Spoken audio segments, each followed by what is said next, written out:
The first 4 warm-up problems, just a reminder, that is where we're switching from exponential form to logarithmic form. And we know that logarithms solve for exponents. So the exponent was a 6, so that's why it goes to the other side of the equation, equals 6. All right, we also know the base of the logarithm becomes the base of the exponent. So that was base 3, base 3. That's going to become the base of the logarithm. Okay, that's how these first 4 problems work. So the second one's log base 1/5 of 1 over 125 equals 3. Number 3, log base 2 of 1 over 128 equals -7. And then the last one, log base b of x equals y. So that was our warm-up for today, just trying to refresh us what we did on Friday and how it and just a reminder that's what we're going to be working on today, more logarithms. Okay, so for today, put the 5th down. What I'm going to ask you guys to do is I'm going to ask you to construct a table of values. Well, we'll do this one together.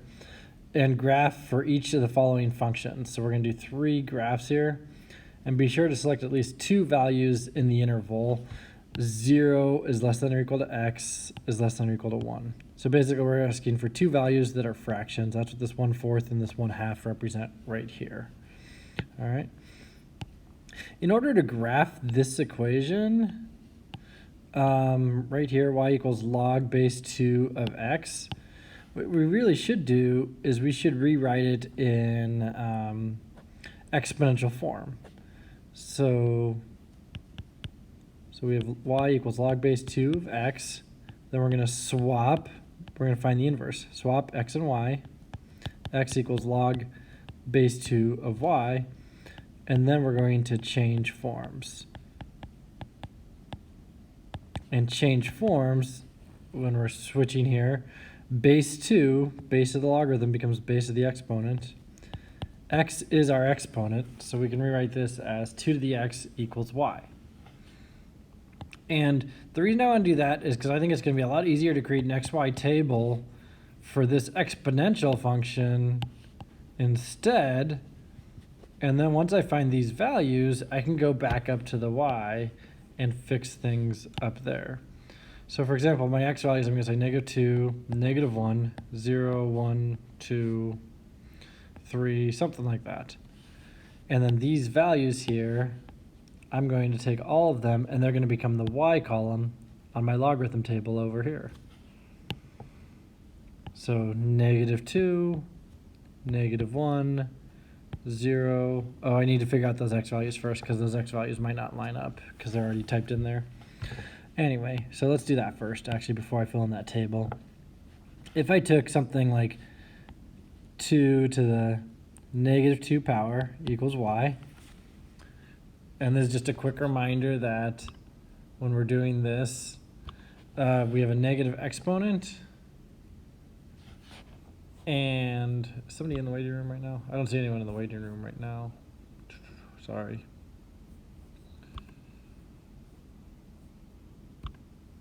Yeah, there's no one in the waiting room. Good. Okay. There we go. Perfect. Now we got people out of the waiting room. All right. So if I have 2 to the -2 power, what that really becomes is 1 over 2 to the +2 power. We can flip it over, flip the number over to a fraction, and then we can make it a +2. And that's really 1 squared over 2 squared. You'd square both numbers in the top and bottom. 1 squared is 1, 2 squared is 4. So y does indeed equal 1/4. So that actually does line up here, which is good. I got lucky there. If I did 2 to the -1, that becomes a +1/2. So that one also lines up. If I plugged in 0 here, 2 to the 0 power equals 1. That's good. 2 to the 1st power equals 2. And now if I put in 2 to the second power, that's going to equal 4. So this would actually be 2 right here. And then if I plugged in some other numbers like 3, 4, 5, 6, we'll just keep going. 3 would be 8, 4 would be 16, 5 would be 32, 6 would be 64. We're going to fill in those values.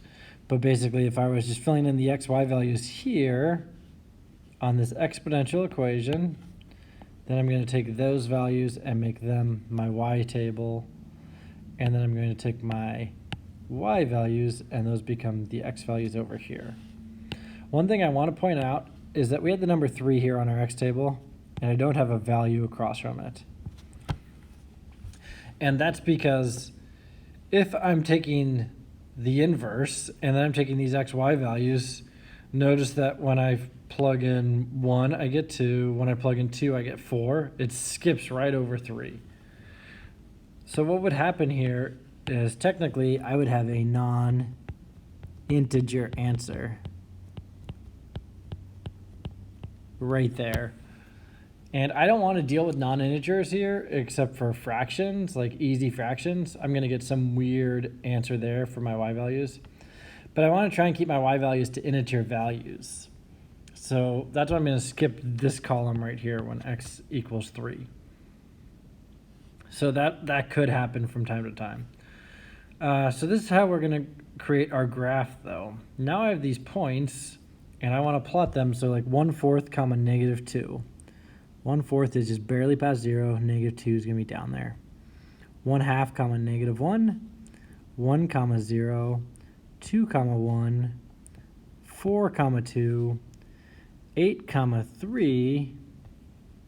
4 comma 16. And then 5 comma 32 is going to be past our graph. And now I can go ahead and sketch a graph through these points. Because it's a logarithmic function, it's never going to cross this axis here, and that's because there's a vertical asymptote. Logarithms will always have a vertical asymptote somewhere. And in this problem, that vertical asymptote happens to be at x equals 0. So what we have then, since x equals 0 is our vertical asymptote, and we can think about that like from the perspective over here, the exponential equation. Remember, we can switch the domain and range. That's going to happen here. So with the exponential equation, we can plug in whatever we want for x. So the domain is going to be all real numbers, -infinity to +infinity. And then as a result, the range would be 0 to infinity. And that was because it had a horizontal asymptote at y equals 0. But when we switch back to the logarithmic form, that becomes a vertical asymptote, and the domain and range switch. So the domain is 0 to infinity, and we identify that domain because of this asymptote right here. You can never have a negative number inside this logarithm problem. Not a negative input, I should say. The range, on the other hand, though, is going to be -infinity to +infinity. The range for any logarithmic function, any one ever, is going to be -infinity to +infinity. All right. We can see this arrow is going down. This blue arrow is going down forever. And then it's going to keep going up forever. It's just going to grow out faster than it grows up. But it will still go up forever. Okay. That's this first example. Just being able to take an equation in a logarithmic form, we turn it into an exponential equation, and then we should be able to, then once it's an exponential equation, we should be able to create an XY table and then flip it back with the inverse methods we learned in Mod 1. And that should make it a lot easier to graph these types of problems. All right, let's take a quick look at example B. Do we have any questions before we move on to example B, I should ask? All right, since there aren't any questions, we'll just move on to the next example. Y equals log base 3 of x. Same thing, we're going to swap x and y first. And then we change forms. Base 3 to the x power equals y. And we're going to create our xy table. This time, I should be able just to say, okay, whatever the x values are that I choose, I can just plug them straight in on the other side. And it looks like we're going to go all the way to 4. There's 7 points there. And if I plug in -2, I'm going to get 3 to the -2 power. That's the same as 1/3 to the +2 power. So 1 squared is 1, 3 squared is 9. So this becomes 1/9. So that would be our y value, which makes it an x value on the logarithmic equation. So basically what we're doing though is we're working backwards on the table today. We're doing the y values before the x values when we're doing these logarithmic problems. That's the trick for these problems. Always working backwards across the table the other direction. All right. Now plug in -1, 3 to the -1 is 1/3. 3 to the 0 power is 1. 3 to the first power is 3. Oh, come on. And then 3 squared is 9. Notice we should see 1/9 and 1/3 for the negative values, 3 and 9 for the positive corresponding x values. That's good. 3 to the third power, that's 3 times 3 times 3. That's 27. 3 to the fourth power is 81. It grows pretty quickly. So we get 1/3, 1, 3, 9, 27, 81. There we go.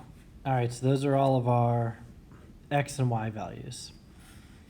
And now once we have those values, we should be able to graph again. Starting with 1/9, very, very close to 0, but not quite 0. And then we have 1/3, 0, 1, 3, 1, 9, 2.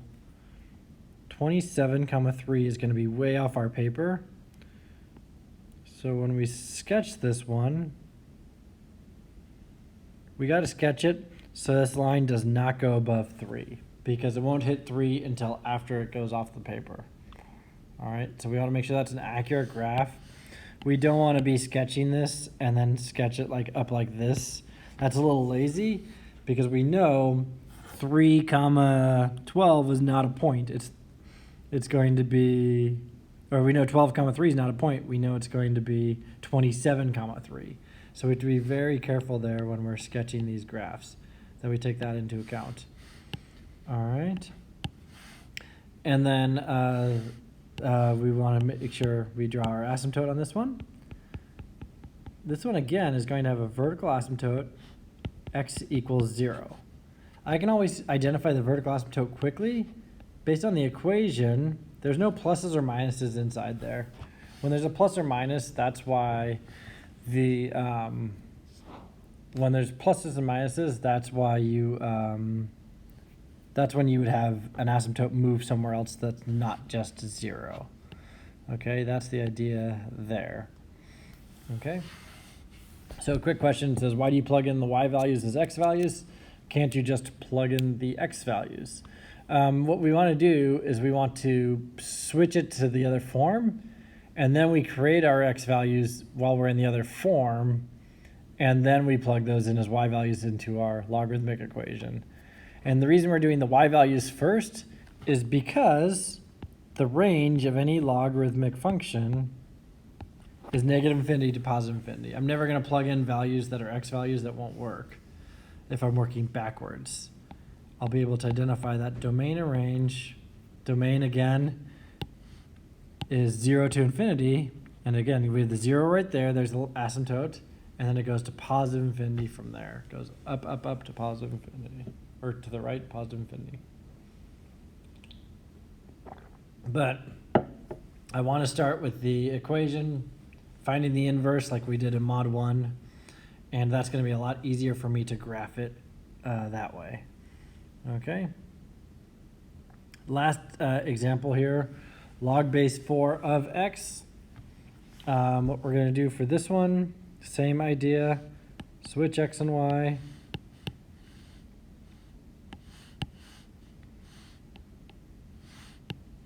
And we get x equals log base 4 of y. change the forms, base 4 to the x equals y. And then we'll start with these same y values. -2, -1, 0, 1, 2, 3, 4. And when I plug in these x values here, 4 to the -2 power, that makes it 1/4 squared. And the numerator 1 squared is 1. The denominator 4 squared is 16. So this becomes 1/16. -1 is going to be 1/4. 4 to the 0 power is going to be 1. 4 to the first power is going to be 4. 4 squared is going to be 16. 4 to the third, 4 times 4 times 4 is 64. 4 to the fourth, that's 64 times 4 more. That becomes 256. It gets really big, really fast. All right. And I went through this one kind of fast. We're just doing the same steps as we did before. Plugging in those values can be a little tricky. So if you need help with seeing how I'm solving these values, plugging them in, please feel free to ask. The other thing is just make sure you put it in your calculator correctly. Like make sure you're putting 4 to the -2 power in there, and it might give you a decimal answer on there, and then you just have to convert to fraction. Okay. So always change it to a fraction if you need to.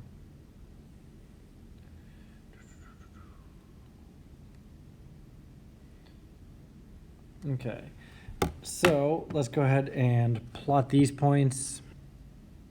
-2, 1/16, -1 or 1/4 and -1, 1, 0, 4, 1, 16, 2, 64, 3 is going to be way off the paper. So that would be our graph for problem 3. And again, there was no plus or minus. So the default asymptote is x equals 0. Our domain, 0 to infinity. Range for every single logarithm function is going to be -infinity to +infinity. Okay, so I went through those 3 kind of fast. I apologize if I went too fast for you. What I'm going to do is I'm going to give us a 5-minute break, because again, that was a good 20 minutes of me talking. 5-minute break, and I'll start a timer on that. If you guys have questions during the break, that's perfectly fine. Great time to ask those questions. So what I want to talk about for the next part of class today is translations. All logarithmic functions will be translations of the 3 graphs on the front of this worksheet. So the 3 graphs would be the log base 2 of x, the log base 3 of x, the log base 4 of x. And what we're going to do is we're going to find 6 points to fill a table. 2 of the input values should be fractions. So when I say inputs, I mean these x values right here need to be fractions. Draw the axes and set an appropriate scale for the function, and then state the domain and range for the function. So the first thing I want to do is I want to start with my y values and just -2, -1, 0, 1, 2, 3, 4. We'll just do the same y values for this particular problem. And what I want you to notice is these y values here, these y values should be the exact same thing as log base 2 of x plus 3. So the next column over is actually the exact same values. These -2, -1, 0, 1, 2, 3, 4. And what we're going to do is we're going to kind of work backwards again from the right side, from the y values back to the left values, just like we did with the first page of the graph. And the way we're going to do that is we're going to find the inverse again. of this equation, start by swapping the variables. X equals log base 2 of y plus 3. We've got this logarithm all by itself on one side. It's got this stuff inside of the logarithm, but that's fine for right now. We'll turn this to 2 to the x power equals y plus 3. That kind of all goes together to one side of the equation, the y plus 3. But y is not by itself, so in order to get y by itself, the last step here, one more step than what we did before, we have to subtract 3. So there's our final equation. It's going to be, the inverse equation is 2 to the x minus 3 equals y. And what that really means is, right now we've got our y values, log base 2 of x plus 3, okay? And when we take those values and plug them in here, like 2 to the negative 2 right there, we're going to end up with that 1 over 2 squared, just like we saw above, and then that becomes 1/4 minus 3. So these values right here, this 1/4,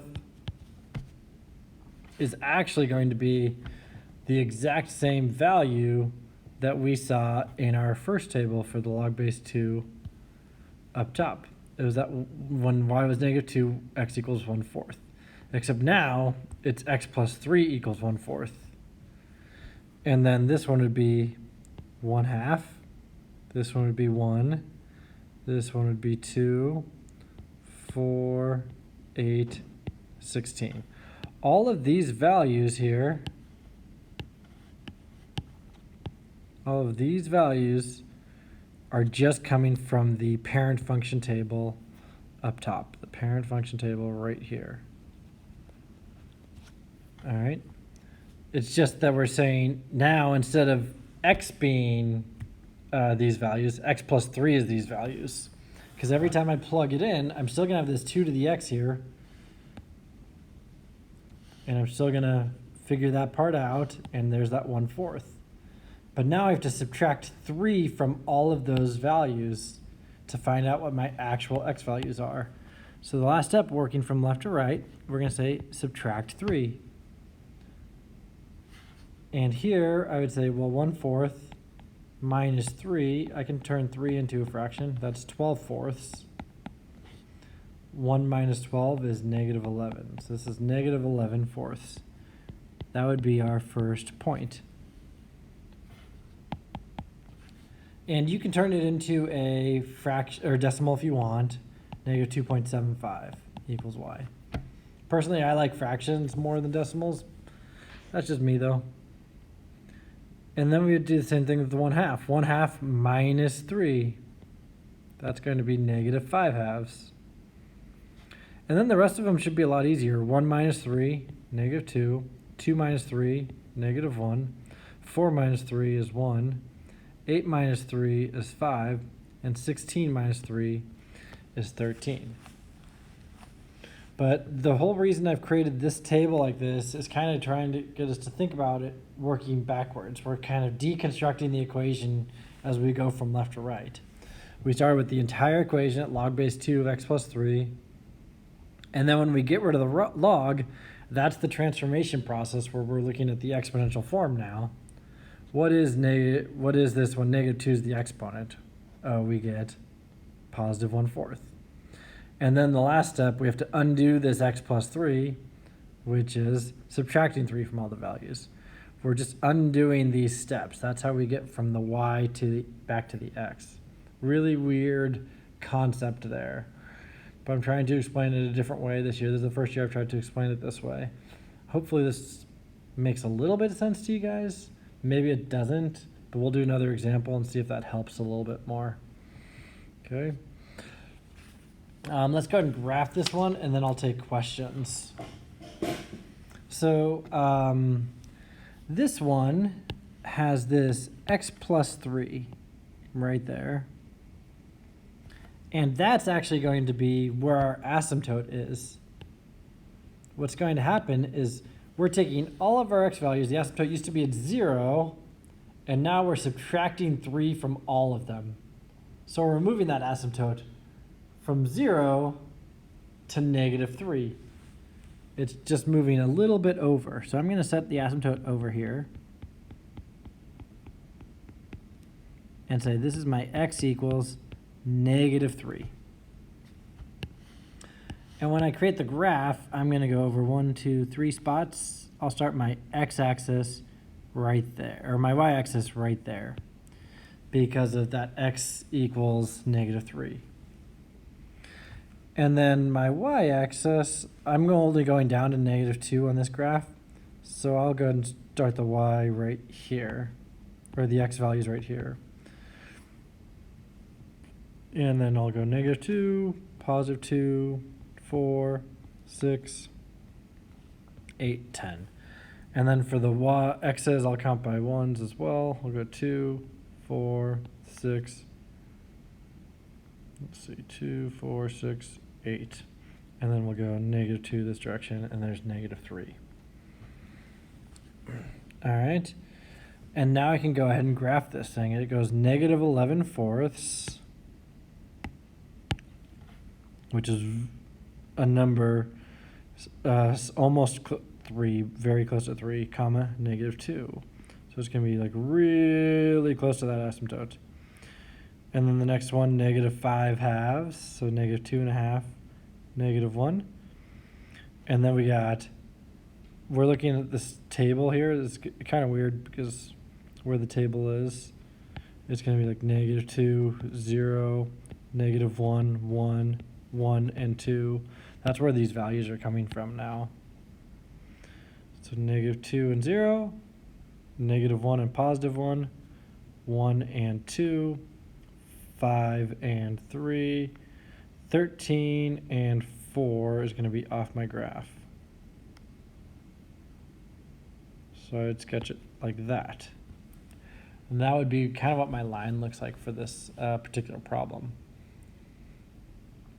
And then domain plays into that asymptote again. The asymptote this time was x equals -3. Oops, so my domain is going to be from -3 to infinity. So the domain's a little different than it was before. And that's because what we're doing is we're subtracting 3 from all of our x values. That was what we're doing over here. We took all of our x values and we subtracted 3 from them. Subtract 3, subtract 3, subtract 3. And the range, -infinity to +infinity. Range is always going to be -infinity to +infinity. Every logarithmic function, we'll see that same range. All right, any questions on problem 1 here before we move on to problem 2?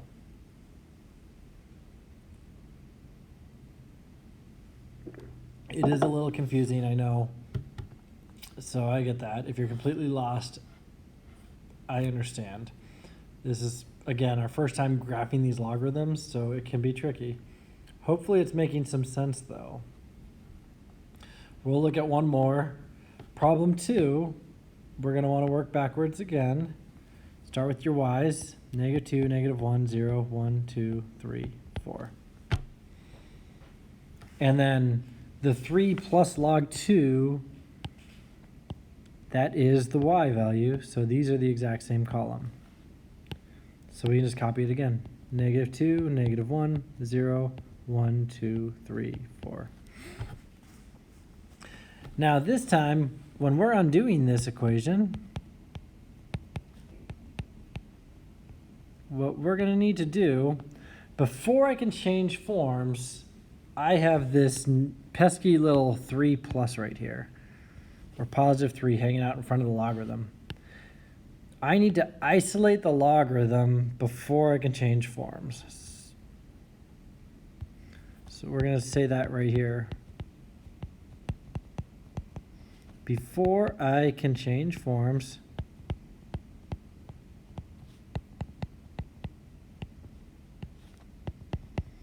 I need to isolate the logarithm. Get it by itself on one side of the equation.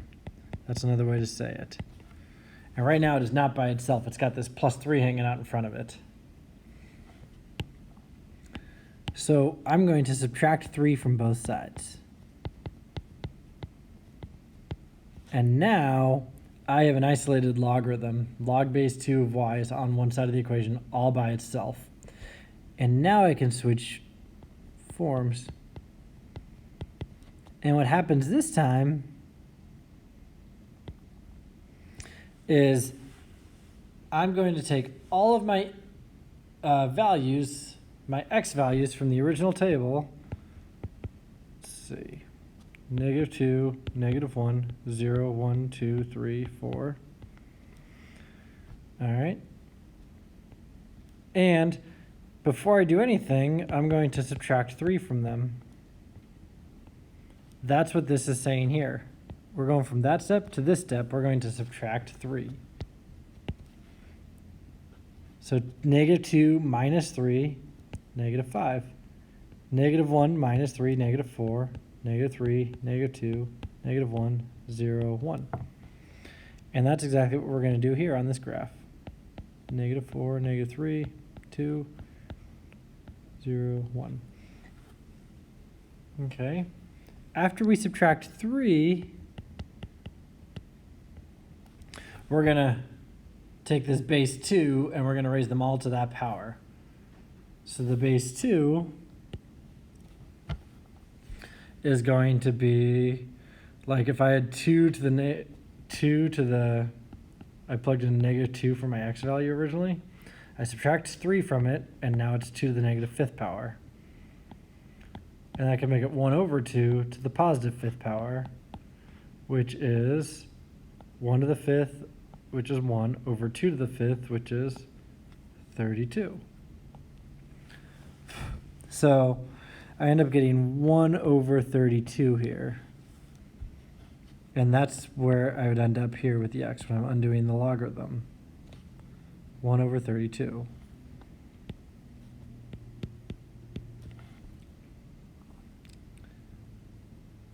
And then I can do the same thing over here. I can say, okay, to the -4 power, that's going to be 1 over 16. And that would be the next value. So I'm meeting the requirement that I'm getting 2 fractions for my x values over here. And I'm doing that by working backwards with nice integer values to start on my y-axis. All right, to the -3, that's going to be 1/8. -2 is going to be 1/4. -1 is going to be 1/2. Then 1.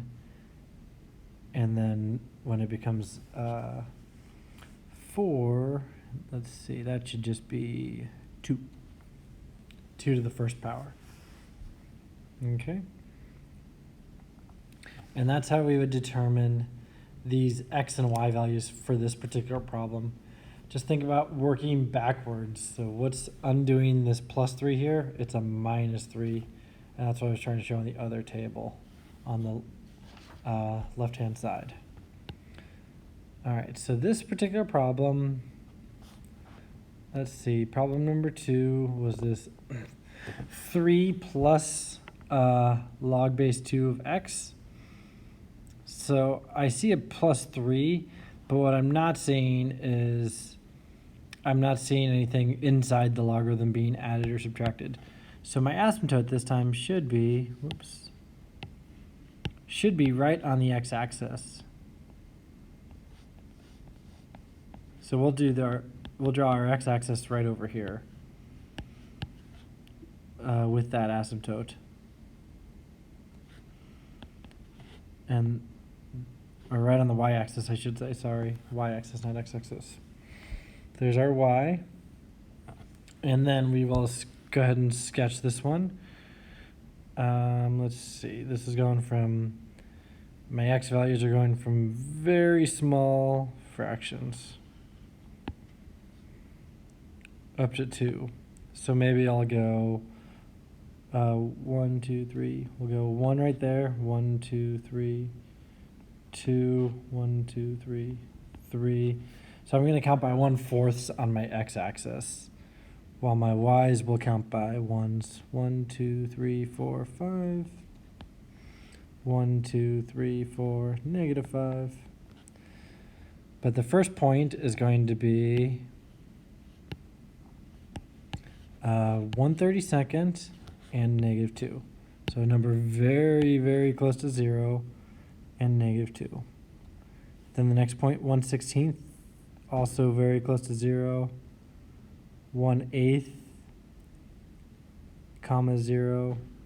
1/4, comma 1.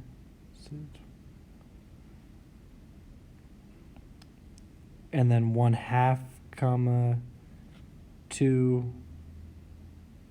1, comma 3. 2, comma 4. And then it'll go off the paper after that.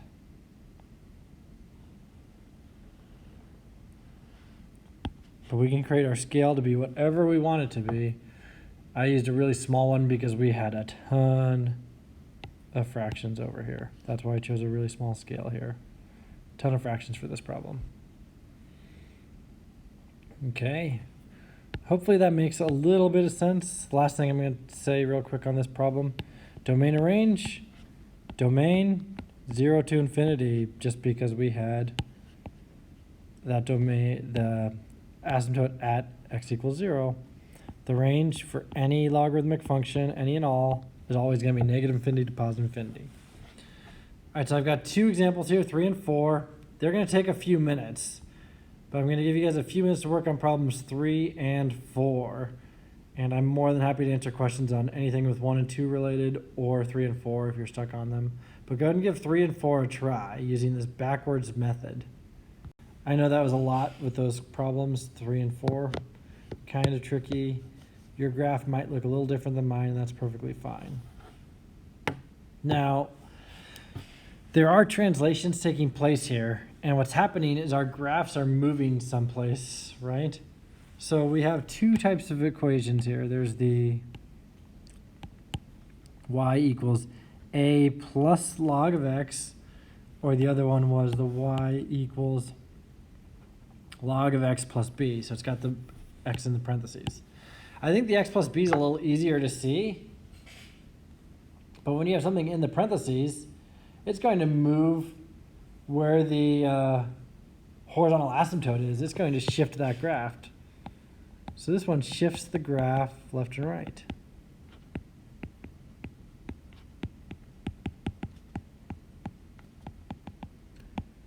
And we saw that on this problem. We saw it on problem 4. I'm highlighting in green right now. X equals 1, that happens because in the equation up at the very top, you had that x minus 1. And then when you had the x minus 2 in problem 3, that led to the asymptote of x equals 2. Moves the graph to left or right, depending on what's in that parentheses.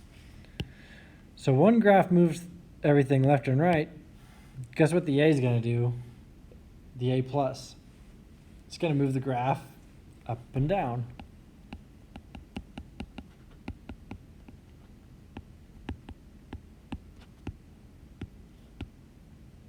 Oops, up and down.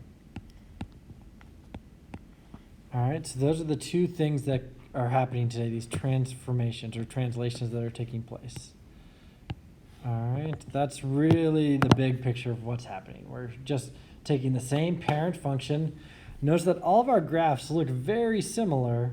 They're always going to be that weird line with a vertical asymptote, all right, that weird curve. But the big difference is they're just moving either left and right or up and down. They're not being stretched at all. They're not being shrunk at all. They're going to be the same graphs as those three parent functions, just moving one direction or the other. All right.